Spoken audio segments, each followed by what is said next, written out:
New York Congresswoman Nicole Malliotakis joins us now. Congresswoman, you're on the Republican Israel caucus. Are you in favor of sending bunker-busting bombs to Israel? Well, we have not yet received a classified briefing, so I'm working with very limited information. This is no easy answer here, okay? We don't have the information, number one, that the president has at this moment. There's no easy answer, but the president has to do all he can to pursue diplomacy.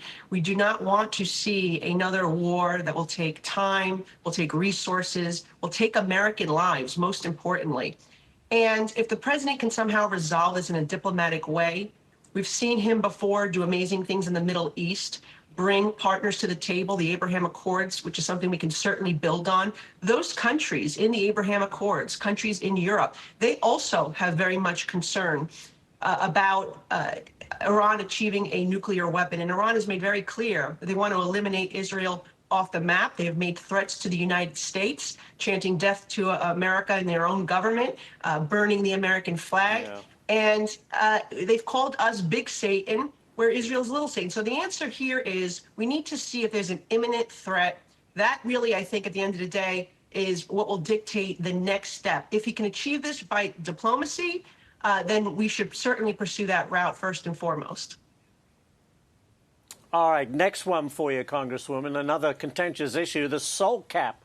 It's a major point of contention with getting the big, beautiful bill passed. The Senate cut the cap to $10,000. Your fellow New York representative told us on the show yesterday he doesn't want a penny under $40,000 as a cap. So the question is, where do you stand on the issue? Well, certainly the SALT deduction is incredibly important to my district, the people I represent, Staten Island, Brooklyn. We have cops, firefighters, teachers, middle-class families.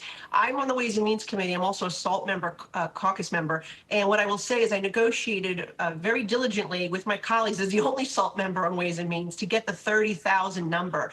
My colleagues came in. We were able to then get 40,000 for the final bill. The bottom line is we need something that's going to cover the vast majority of our middle class. And so let's see what the Senate comes back with. But certainly the 10,000 is unacceptable. And quite frankly, I think anything below 30,000 that came out of the Ways and Means Committee is unacceptable for me. Now, for some of the members, they're going to stick to that 40,000 number. I think there's a lot of considerations here. You know, you have a lot of good things in this legislation.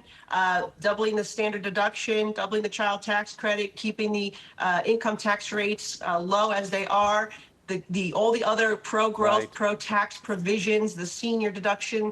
You know, there's a lot of other considerations here when you look at the entire package. But we need better than that 10,000. That certainly is a deal breaker. We'll implode the entire piece of legislation if the Senate sticks to that. I think it will be. Very good. Congressman, thank you very much for joining us on this Friday. Appreciate it.